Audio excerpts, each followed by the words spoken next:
Hi guys, welcome back to our channel. നമ്മളിപ്പോൾ കണ്ടുകൊണ്ടിരിക്കുന്ന new ഡ്രാമയുടെ next എപ്പിസോഡുമായിട്ടാണ് ഞാൻ നിങ്ങളിലേക്ക് എത്തിയിട്ടുള്ളത്.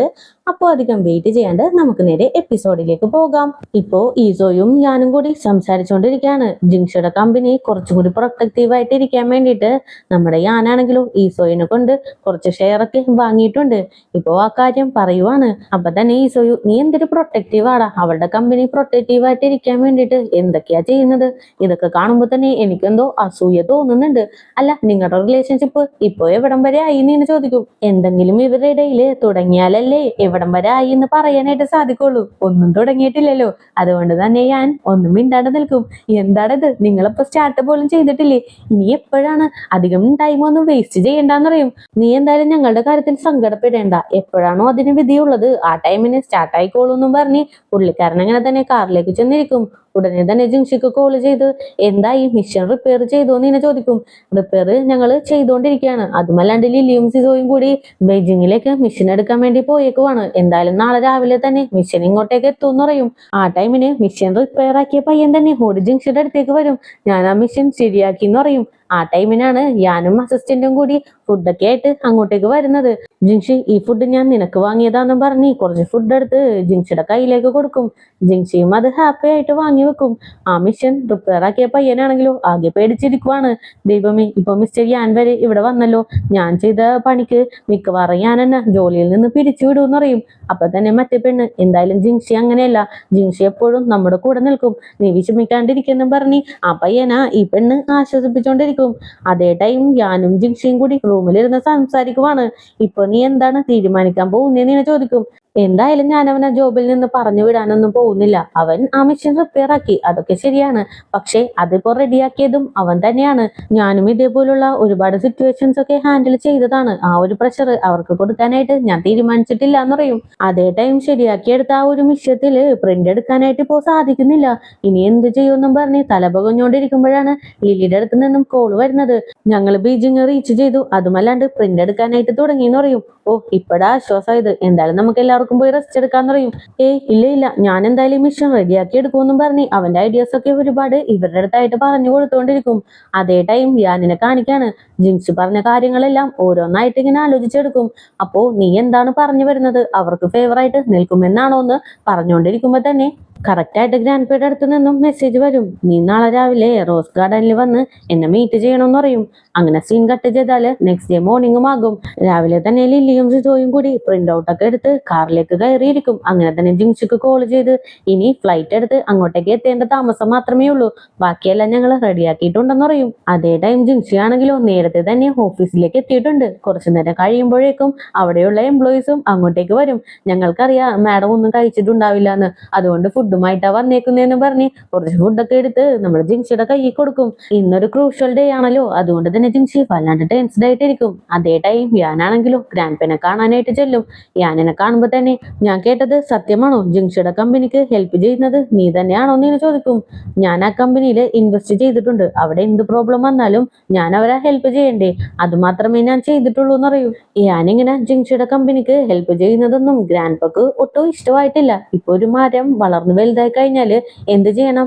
ഇതേപോലുള്ള ബ്രാഞ്ചസ് ഒക്കെ കട്ട് ചെയ്ത് കളയണം. അതേപോലെ തന്നെയാണ് ബിസിനസ്സിലും. ജിങ്ഷിയുടെ കമ്പനിയിൽ ഇപ്പോ പ്രോപ്പർ ആയിട്ടുള്ള ഒരു മാനേജർ ആവശ്യമാണ്. അങ്ങനെ ഒരു മാനേജറിനെ അപ്പോയിന്റ് ചെയ്താൽ എല്ലാ പ്രോബ്ലവും തീരുമെന്ന് അറിയും. അങ്ങനെയൊന്നും ചെയ്യില്ല ഗ്രാൻഡ് പാ, എനിക്ക് എന്തായാലും ഒരു 5 മണി വരെ ടൈം തരണോന്ന് അറിയും. ഓക്കെ, ഇത് നിന്റെ ലാസ്റ്റ് ചാൻസ് ആണ്. അതിലും നീ ഫെയിൽ ആവുകയാണെങ്കിൽ നിന്റെ കസിൻ പറഞ്ഞ പോലെ തന്നെ ജിങ്ഷൻ കമ്പനിയിൽ ഒരു മാനേജറിനെ അപ്പോയിന്റ് ചെയ്യണം. അത് പറ്റിയില്ലെങ്കിൽ നീ ഇൻവെസ്റ്റ് ചെയ്ത തുക തിരിച്ചെടുക്കണോന്ന് പറയും. അതേ ടൈം ലില്ലിയും സിജോയും ഇപ്പോ ഫ്ലൈറ്റിലേക്ക് കയറിയിട്ടുണ്ട്. പക്ഷെ ഫ്ലൈറ്റ് അവിടെ നിന്ന് എടുക്കുന്നില്ല, ഫ്ലൈറ്റ് ഡിലേ ആണ്. ഇപ്പൊ തന്നെ 10:30 മണിയായി. അങ്ങനെ തന്നെ ജിങ്ഷിക്ക് കോൾ ചെയ്ത് ഫ്ലൈറ്റ് ഡിലേ ആണ്, ഇനി ഞങ്ങൾ എത്ര മണിക്ക് അവിടെ എത്തുമെന്ന് ഒരു പിടിയും ഇല്ല എന്ന് പറയും. ഇനി വേറെ നിവർത്തിയില്ല, റിപ്പയർ ആയ മിഷ്യത്തിൽ നിന്ന് തന്നെ നമുക്ക് പ്രിന്റ് എടുത്തേ പറ്റുള്ളൂ എന്ന് പറഞ്ഞ് ജിങ്ഷിയും ഗ്യാങ്ങും കൂടി അങ്ങനെ അങ്ങോട്ടേക്ക് നടന്നു പോകും. അങ്ങനെ ഇപ്പോ 4:50 യുവാനാണെങ്കിലോ നമ്മുടെ യാനെന്റെ ഫ്രണ്ടിൽ ഇരിക്കുവാണ്. പോവാണ്. അങ്ങനെ 5 മണിയാവുമ്പോ തന്നെ എന്തായാലും ഞാൻ ജംഗ്ഷൻ കമ്പനിയിലേക്ക് ഒരു മാനേജറിനെ സെലക്ട് ചെയ്തിട്ടുണ്ട്. അയാളുടെ റെസ്യൂം ആണെന്ന് പറഞ്ഞ് ഒരു റെസ്യൂം എടുത്ത് ഞാൻ എന്റെ ഫ്രണ്ടിലേക്ക് വെക്കും. എന്താ പെട്ടെന്ന് തന്നെ നീ ഇങ്ങനെ ഒരു റെസ്യൂം എടുത്ത് വെക്കുന്നത്? 5 മണിയാകാനായിട്ട് ഇനിയും 2 മിനിറ്റ് ബാലൻസ് ഉണ്ട്. എന്താ നിനക്ക് പേടിയാവുന്നുണ്ടോ എന്ന് ഞാനിങ്ങനെ ചോദിച്ചുകൊണ്ടിരിക്കും. അങ്ങനെ 5 മണിയാകാനായിട്ട് നിൽക്കുമ്പോഴേക്കും കറക്റ്റ് ആയിട്ട് ജിൻഷി റിപ്പോർട്ടുമായിട്ട് ഓടി അകത്തേക്ക് കയറി വരും. പ്രോഡക്റ്റ് ഒക്കെ കറക്റ്റ് ആയിട്ട് റെഡി ആയിട്ടുണ്ട്. അതുമല്ലാണ്ട് ടെസ്റ്റിങ്ങിന് പോയിട്ട് അതിന്റെ റിസൾട്ട് വന്നിട്ടുണ്ടെന്ന് പറയും. ആക്ച്വലി ജിൻഷി ഇനി ടൈമില്ല എന്നും പറഞ്ഞ് എല്ലാവരും കൂടി ആ മെഷീന്റെ റൂമിലേക്ക് ചെല്ലുമ്പോഴേക്കും മെഷീൻ റിപ്പയർ ചെയ്ത പയ്യൻ തന്നെ ആ മെഷീൻ റെഡിയാക്കി പുറത്തേക്ക് ഇറങ്ങി വരും. ഞാൻ മിസ്റ്റർ സോയുന്റെ ഹെൽപ്പോട് കൂടിയാണ് ഈ മെഷീൻ കറക്റ്റ് ചെയ്തെടുത്തേന്ന് പറയും. അങ്ങനെ അവര് പ്രൊഡക്റ്റ് ഒക്കെ റെഡിയാക്കി അതിന് ടെസ്റ്റിങ്ങിന് അയച്ച് അതിന്റെ റിപ്പോർട്ടൊക്കെ ആയിട്ടാണ് ഇപ്പോ യുവാനെയും യാനിനെയും കാണിക്കാനായിട്ട് വന്നിട്ടുള്ളത്. ജിൻഷി ഇങ്ങനെ റിപ്പോർട്ടൊക്കെ ആയിട്ട് പെട്ടെന്ന് ഇങ്ങോട്ടേക്ക് കയറി വരുമെന്ന് യുവാൻ ഒരിക്കലും പ്രതീക്ഷിച്ചിട്ടില്ല. അതുകൊണ്ട് തന്നെ വല്ലാത്ത ഷോക്കായിട്ട് നിൽക്കും. പക്ഷെ യാനിനാണെങ്കിലും ഒരുപാട് സന്തോഷമാകും. യുവാൻ നിനക്ക് ഇതൊക്കെ നോക്കണോ? വേണമെങ്കിൽ നോക്കെന്ന് പറഞ്ഞ് നിൽക്കും. അപ്പൊ തന്നെ യുവാനും ജിൻഷി നീ ഭയങ്കര ലക്കിയാണ്. ഇങ്ങനെ ഒരു ഷോർട്ട് പീരീഡില് നീ എങ്ങനെയാണ് ഇതിനൊരു സൊല്യൂഷൻ കണ്ടെത്തിയതെന്ന് ഇങ്ങനെ ചോദിക്കും. ഞാൻ അത്രക്ക് ലക്കിയൊന്നുമല്ല. ഞങ്ങള് 2 സൊല്യൂഷൻസ് ഒക്കെ കണ്ടുപിടിച്ച് വെച്ചിട്ടുണ്ടായിരുന്നു. അതുകൊണ്ടാണ് ഈ സിറ്റുവേഷൻ ഞങ്ങൾക്ക് ഇങ്ങനെയെങ്കിലും ഹാൻഡിൽ ചെയ്യാനായിട്ട് സാധിച്ചെന്ന് പറയും. ഇങ്ങനെ കുഴപ്പം പിടിച്ച മാനേജ്മെന്റ് വെച്ച് ഇതൊക്കെ നീ ഓക്കെ ആക്കി എടുക്കുന്നുണ്ടല്ലോ, അതെന്തായാലും നല്ല കാര്യം തന്നെയാണ്. പക്ഷെ ഇത് വീണ്ടും നടക്കില്ല എന്ന് ഇത്രക്ക് കോൺഫിഡന്റോടുകൂടി നിനക്ക് എങ്ങനെ പറയാനായിട്ട് സാധിക്കും? എപ്പോഴെപ്പോഴും നിനക്ക് ഇങ്ങനെ ഒരു ലക്ക് കിട്ടണമെന്നില്ല എന്നും പറഞ്ഞ് ജിൻഷിക്ക് ഹേർട്ട് ആവുന്ന രീതിയിൽ യുവാൻ അങ്ങോട്ട് സംസാരിച്ചു വിടും. പെട്ടെന്ന് തന്നെ ഞാനാണെങ്കിലോ അസിസ്റ്റന്റിനെ വിളിപ്പിച്ച് ഡിക്ലറേഷൻ ഫോം എടുത്തുകൊണ്ട് വരാനായിട്ട് പറയും. ആ ടൈമിന് ജിൻഷി ടേബിളിൽ ഇരിക്കുന്ന റെസ്യൂമും കൂടി കാണുന്നുണ്ട്. പെട്ടെന്ന് തന്നെ അസിസ്റ്റന്റ് ഡിക്ലറേഷൻ ഫോമുമായിട്ട് അങ്ങോട്ടേക്ക് വരും. നിനക്ക് ഞാൻ ഇനി ഒരു 4 മില്യൺ കൂടി ട്രാൻസ്ഫർ ചെയ്ത് തരണ്ടേന്നും പറഞ്ഞ് ആ ഫോം വാങ്ങിച്ച് സൈൻ ചെയ്യാനായിട്ട് പോകുമ്പോ യുവാനാണെങ്കിൽ നീ എന്തായി കാണിക്കുന്നത്? നീ അത് സൈൻ ചെയ്യാൻ പോവാണോ? ബാക്കിയുള്ളവരുടെ അടുത്ത് നീ എന്ത് പറയുമെന്ന് ഞാൻ ചോദിക്കും. ഞാനാണെങ്കിലോ അതൊന്നും മൈൻഡ് ചെയ്യാണ്ട് അതങ്ങനെ തന്നെ സൈൻ ചെയ്ത് വിടും. ഇത് കാണുമ്പോൾ ജിൻഷിക്ക് ഒരുപാട് ഹാപ്പി ആകും. മിസ്റ്റർ യാൻ, മറ്റുള്ളവരുടെ മുമ്പിൽ നിങ്ങളുടെ തല കുനിക്കാനായിട്ട് ഞാൻ ഒരിക്കലും ഇടയാവില്ല. ഞങ്ങൾ ഹാർഡ് വർക്ക് ചെയ്യുമെന്ന് പറയും. അപ്പൊ തന്നെ ഞാൻ യുവാൻ കൊണ്ടുവന്ന ആ റെസ്യൂം എടുത്ത് തിരിച്ച് യുവാന്റെ കയ്യിലേക്ക് തന്നെ കൊടുക്കും. യുവാനും വേറൊന്നും പറയാനായിട്ട് സാധിക്കില്ലല്ലോ.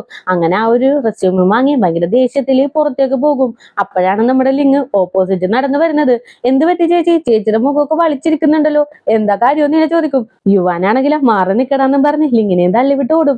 എന്താണ് ചേച്ചി? ചേച്ചിന് ഇനി ഞാൻ ബുള്ളി ചെയ്തോ? ഇനി എന്റെ അടുത്ത് പറഞ്ഞാൽ മതി, ചേച്ചിക്ക് വേണ്ടി ഞാൻ സംസാരിക്കാന്നും പറഞ്ഞ് യുവാനെ നല്ല രീതിക്ക് വെറുപ്പിച്ചു വിടും. അതേ ടൈം ജിൻഷി സോറി, മാനേജ്മെന്റ് മൊത്തമായിട്ട് മാറ്റണമെന്ന് എല്ലാവരും ആഗ്രഹിക്കുന്നുണ്ട്. ഞാൻ കാരണം നിങ്ങൾ ഒരുപാട് പ്രഷർ അനുഭവിക്കുന്നുണ്ടല്ലേ എന്ന് ചോദിക്കും. അങ്ങനെയൊന്നും ഇല്ലാന്നും പറഞ്ഞ് ഒരു ഇൻവിറ്റേഷൻ എടുത്ത് ജിൻസിയുടെ കയ്യിലേക്ക് കൊടുക്കും. വരും ദിവസങ്ങളിൽ ഒരു AI കോമ്പറ്റീഷൻ നമ്മുടെ കമ്പനിയിൽ നടക്കുന്നുണ്ട്. എന്തായാലും നിങ്ങളും കൂടി അതിൽ പാർട്ടിസിപ്പേറ്റ് ചെയ്യുമെന്ന് പറയും. ഇത് കാണുമ്പോൾ ജിൻഷിക്ക് ഹാപ്പി ആകും. ഉറപ്പായിട്ടും ഞങ്ങൾ പാർട്ടിസിപ്പേറ്റ് ചെയ്യുമെന്ന് പറയും. ഹാർഡ് വർക്ക് കൊടുത്ത് നിന്റെ ബെസ്റ്റ് നിങ്ങൾ കൊടുത്താൽ മതി എന്ന് പറയും. ഓക്കെ എന്ന് പറഞ്ഞ് ജിൻഷി പയ്യൻ നടക്കും. എന്നിട്ട് തിരിഞ്ഞിട്ട് യാനിനെ നോക്കി ഒരു താങ്ക്സും കൂടി പറയും. അല്ല, നീ എന്തിനാണ് എന്റെ അടുത്ത് ഇപ്പോ ഒരു താങ്ക്സ് പറഞ്ഞത്? താങ്ക്സ് പറയാനും മാത്രം ഞാൻ നിനക്കൊന്നും ചെയ്തില്ലല്ലോ എന്ന് എന്നെ ചോദിക്കും. വേറൊന്നുമല്ല, നിങ്ങൾ എന്നെ വിശ്വസിച്ചു, അതിനു വേണ്ടിയിട്ടാണ് നിങ്ങളുടെ അടുത്ത് താങ്ക്സ് പറഞ്ഞെന്ന് പറയും. പിന്നെ ഞാനൊന്നും മിണ്ടില്ല, ഒരു ചെറിയ സ്മൈലൊക്കെ കൊടുത്ത് അവിടെ നിൽക്കും. അങ്ങനെ ജിൻഷിയും റൂമിൽ നിന്ന് പുറത്തേക്ക് ഇറങ്ങി വരും. ലിങ് ആണെങ്കിലും ഓടി വന്ന് ഇപ്പോ ഞാൻ ഗുഡ് മൂഡിലാണോ ഇരിക്കുന്നതെന്ന് എന്നെ ചോദിക്കും. നീ ആദ്യം നിന്നെ വിശ്വസിക്കേ, എന്തായാലും നീ അകത്തേക്ക് പോകുന്നും പറഞ്ഞ് ജിൻഷി അവിടെ നിന്ന് പോകും. എന്ത് എന്നെ വിശ്വസിക്കാനാ? ഞാനിനി എന്ത് ചെയ്യുമെന്നും പറഞ്ഞ് ലിങ് നേരെ യാനിന്റെ അടുത്തേക്ക് ചെല്ലും. ബാറിനെ പറ്റിയിട്ടുള്ള ഐഡിയാസ് ഒക്കെ യാനിന് കാണിച്ചു കൊടുക്കും. യാനാണെങ്കിലും ഓരോന്നും നോക്കി തലയാട്ടി നിൽക്കും. ഇത് കാണുമ്പോൾ ഇങ്ങനെ ഭ്രാന്ത് കയറും. ഇങ്ങനെ തലയാട്ടി നിൽക്കുന്നതിന് നല്ലതേ എന്നെ 2 ചീത്ത പറയുന്നതാണ്. എന്തായാലും ഇങ്ങോട്ട് കൊണ്ടുപോവാ, ഞാൻ വേറെ ഐഡിയയുമായിട്ട് പിന്നെ വരാന്നും പറഞ്ഞ് ടാബും വാങ്ങിച്ച് നടക്കും. അപ്പൊ തന്നെ ഞാനും എനിക്ക് നിന്റെ ഐഡിയ ഓക്കെയാന്ന് പറയും. എന്ത് ഓക്കെ ആണെന്നോ? അയ്യോ എന്റെ പൊന്നു ചേട്ടനെന്നും പറഞ്ഞിട്ട് ലിങ്ങാണെങ്കിലും ഓടിച്ചാടി വരും. പെട്ടെന്ന് തന്നെ ഞാനാണെങ്കിലോ ചെറു ബേക്കിലേക്കാക്കും. എന്താണെന്ന് നോക്കുമ്പോ നമ്മുടെ ലിങ്ങാണെങ്കിലോ യാനിനെ കിസ് ചെയ്യാനായിട്ട് വന്നേക്കുവാണ്. ഇത് കാണുമ്പോ യാനിന് ഭ്രാന്ത് കയറി. ഇനിയും നീ എന്റെ അടുത്തേക്ക് വന്നാല് നീ പുതിയ ഐഡിയയുമായിട്ട് വരേണ്ടി വരും. എന്താ അങ്ങനെ വേണോന്ന് ഇങ്ങനെ ചോദിക്കും. അയ്യോ ചേട്ടാ, ഇതിൽ കൂടുതൽ ഒന്നും എനിക്ക് വേണ്ട, ഇത് തന്നെ എനിക്ക് സന്തോഷം, എനിക്ക് ഹാപ്പി ആയി എന്ന് പറഞ്ഞ് ലിങ് അങ്ങനെ പുറത്തേക്ക് പോകും. അതേ ടൈം ജിൻഷിയും ഇപ്പൊ ഒരു മീറ്റിംഗ് കണ്ടക്ട് ചെയ്തിട്ടുണ്ട്. ഇനി വീണ്ടും ഇങ്ങനെ ഒരു തെറ്റ് പറ്റാത്ത രീതിയിൽ നമ്മളെല്ലാവരും നമ്മുടെ റൂൾസ് എല്ലാം പാലിച്ചുകൊണ്ട് തന്നെ മുന്നോട്ട് പോകണം. എല്ലാവരും ഹാർഡ് വർക്ക് ചെയ്താൽ മാത്രമേ നമുക്ക് ഇനിയും മുകളിലേക്ക് എത്താനായിട്ട് സാധിക്കുള്ളൂ. അതുകൊണ്ട് തന്നെ റൂൾസ് എല്ലാം പാലിച്ചുകൊണ്ട് വേണം നമ്മൾ ഇനി മുന്നോട്ട് പോകാനായിട്ട്. അതുമല്ലാണ്ട് ഒരു ഗുഡ് ന്യൂസും കൂടി ഉണ്ടെന്നും പറഞ്ഞ് AI കോമ്പറ്റീഷൻ നടക്കുന്നില്ലേ, അതിന്റെ ഇൻവിറ്റേഷൻ എടുത്ത് കാണിച്ചു കൊടുക്കും. നമ്മൾ ഈ കോമ്പറ്റീഷനിൽ പങ്കെടുക്കും, നമ്മുടെ കഴിവും എല്ലാവർക്കും കാണിച്ചു കൊടുക്കും. അങ്ങനെ നമുക്ക് പുതിയ ഇൻവെസ്റ്ററിനെ കിട്ടാനായിട്ടും ചാൻസ് ഉണ്ടെന്ന് പറയും. അങ്ങനെ മീറ്റിംഗ് എല്ലാം കഴിയുമ്പോൾ മിഷൻ റിപ്പയർ ചെയ്ത പയ്യനുണ്ടല്ലോ ജിങ്ഷനെ കാണാനായിട്ട് വരും. ഇവന്റെ പേര് സോ എന്നാണ്. സോറി, ഞാൻ ആ മിഷൻ റിപ്പയർ ചെയ്തു, എന്നാലും നിങ്ങൾ എന്നെ വിശ്വസിച്ച് കൂടെ നിർത്തിയില്ലേ, അതിനൊരുപാട് താങ്ക്സ് ഉണ്ടെന്ന് പറയും. അതൊന്നും കുഴപ്പമില്ല സോ, ആരുടെ കയ്യിൽ നിന്നും ചെറിയ ചെറിയ മിസ്റ്റേക്സ് ഒക്കെ പറ്റാം. പിന്നെ ആ ഒരു മിഷൻസ് രണ്ടുപേരാണ് ഹാൻഡിൽ ചെയ്യേണ്ടിയിരുന്നത്, പക്ഷെ നീ മാത്രമേ അവിടെ ഉണ്ടായുള്ളൂ. അപ്പോ ഞങ്ങളുടെ ഭാഗത്തു നിന്നും മിസ്റ്റേക്ക് സംഭവിച്ചല്ലോ. എന്തായാലും ആ മിഷൻ റിപ്പയർ ആയി, നമ്മൾ അത് ശരിയാക്കി എടുത്തു. എല്ലാവരുടെയും കൂട്ടായ്മയോട് കൂടി തന്നെ നമുക്കിനി മുന്നോട്ട് പോകാം. വീണ്ടും ഇങ്ങനെ ഒരു മിസ്റ്റേക്ക് വരാണ്ട് നോക്കാന്നും പറഞ്ഞ് ആ പയ്യനെ അവിടെ നിന്ന് പറഞ്ഞഴക്കും. അതേ ടൈം ലില്ലിയുടെ വീട്ടില് നമ്മുടെ ഈസോയിനെ കാണിക്കാണ്. ഈസോയിന്റെ ഫോണിലേക്ക് പെട്ടെന്ന് ഒരു വോയിസ് മെസ്സേജ് വരും. ചെറിയൊരു പെൺകുട്ടി സംസാരിക്കുന്ന പോലെയാണ് നമുക്ക് കേൾക്കുന്നത്. എപ്പോഴാണ് തിരിച്ചു വരുന്നതെന്നാണ് ആ വോയിസ് മെസ്സേജിലുള്ളത്. എത്രയും പെട്ടെന്ന് തന്നെ തിരിച്ചു വന്നേക്കാന്നും പറഞ്ഞ് ഈസോയു റിപ്ലൈ അഴക്കും. അതേ ടൈം ലില്ലി പുറത്തു നിന്ന് എന്താ ഇങ്ങനെ അകത്ത് തന്നെ ഇരിക്കുന്നത്, പുറത്തേക്ക് വാന്നും പറഞ്ഞ് ഈസോയിനെ പുറത്തേക്ക് വരുത്തും. അപ്പൊ തന്നെ ഈസോയു, എന്റെ കൂടെയുള്ള റിലേഷൻഷിപ്പ് നിനക്ക് ലോങ് ടൈമിലേക്ക് കൊണ്ടുപോകാനായിട്ട് താല്പര്യമുണ്ടോ എന്ന് ഇങ്ങനെ ചോദിക്കും. നിങ്ങൾക്ക് താല്പര്യമുണ്ടോ എന്നും ചോദിച്ച് രണ്ടുപേരും കൂടി ഡ്രിങ്ക്സ് ഒക്കെ കഴിച്ച് അങ്ങനെ ഇരിക്കും. അതേ ടൈം ജിങ്ഷി ഇപ്പോ യാനിന് ഒരു ടെക്സ്റ്റ് മെസ്സേജ് അയക്കും. ഇന്ന് എന്തൊക്കെയോ നടന്നുപോയി, എല്ലാത്തിനും എന്നോട് ക്ഷമിക്കണോന്ന് ഇങ്ങനെ പറയും. ഞാനാണെങ്കിൽ ഇമ്മെന്ന് മാത്രം ഒരു മെസ്സേജ് അങ്ങോട്ട് അയക്കും. ഇതെന്താണ് ഇമ്മെന്ന് മാത്രം അയക്കുന്നത്, ഇതല്ലാണ്ട് ഇവന്റെ വായിൽ നിന്ന് വേറൊന്നും വരില്ലേ എന്നും പറഞ്ഞ് എന്നും പറഞ്ഞിട്ട് ഞാൻ ചെയ്യുന്ന പോലെയൊക്കെ പുള്ളിക്കാരി ഇമിറ്റേറ്റ് ചെയ്തുകൊണ്ടിരിക്കും. ആ ടൈമിനാണ് യാനിന്റെ അടുത്ത് നിന്നും മെസ്സേജ് വരുന്നത്. എനിക്ക് പൂച്ചക്കുട്ടിയുടെ ഒരു പിക്കഴക്കാമോ എന്ന് ഇങ്ങനെ ചോദിക്കും. ഡാഹുവാൻ, നീ എവിടെയാണ്, യാനിന് നിന്നെ കാണുമെന്ന്. അമ്മയുടെ ചെല്ലക്കൂട്ടി ഒന്ന് ഇങ്ങോട്ട് വന്നേ, കുറച്ച് പോസ് തന്നേന്നും പറഞ്ഞ് പൂച്ചനെ അന്വേഷിച്ചു പോകും. കുറച്ചു നേരം കഴിയുമ്പോഴേക്കും യാനിന് വരിവരിയായിട്ട് ഒരുപാട് പൂച്ചയുടെ പിക്കിങ്ങനെ വന്നോണ്ടിരിക്കും. ഇതെല്ലാം കണ്ട് ഇവൻ ഭയങ്കര ഗുണ്ടു പയ്യനായി എന്ന് പറയും. ആനിമൽസ് ഒക്കെ കുറച്ച് ഗുണ്ടായിട്ടിരിക്കുമ്പോഴാണ് കാണാൻ നല്ല ക്യൂട്ടെന്ന് പറയും. ഇത് കേട്ട് യാനും, നീയും കുറച്ച് ഗുണ്ടായി കഴിഞ്ഞാൽ കാണാൻ നല്ല ക്യൂട്ടായിരിക്കും എന്നും പറഞ്ഞ് സ്വപ്നം കണ്ടവിടെ ഇരിക്കും. അങ്ങനെ നെക്സ്റ്റ് സീനില് ആ ഒരു കോമ്പറ്റീഷൻ നടക്കുന്നുണ്ടല്ലോ, അതിനായിട്ട് നമ്മുടെ ജിങ്ഷി ഫ്ലൈറ്റ് ഒക്കെ കയറി ആ ഒരു ഹോട്ടലിലേക്ക് എത്തും. അതേ ടൈം ലില്ലി ആണെങ്കിലും ഈസോയിന്റെ കൂടെ ഇരിക്കുവാണ്. ആ ടൈമിന് ജിങ്ഷിയുടെ അടുത്ത് നിന്നും ഒരു വോയിസ് മെസ്സേജ് വരും. ഞാനിപ്പോ ഫ്ലൈറ്റ് ഇറങ്ങി, ഇപ്പോ ദേ ഹോട്ടലിൽ സേഫ് ആയിട്ട് എത്തിയെന്ന് പറഞ്ഞ്. ഇത് കേൾക്കുമ്പോ തന്നെ ഈസോയു, അല്ല നീ നിന്റെ ബോസുമായിട്ട് അത്രക്ക് ക്ലോസ് ആണോ എന്ന് ചോദിക്കും. ബോസ് ആയത് ഇപ്പോഴല്ലേ, ഞങ്ങൾ അതിനു മുമ്പ് ബെസ്റ്റ് ഫ്രണ്ട്സ് ആന്ന് പറയും. ഓ, ഒരുപാട് നാളായിട്ട് നിങ്ങൾക്ക് അറിയുമോ എന്ന് ചോദിക്കും.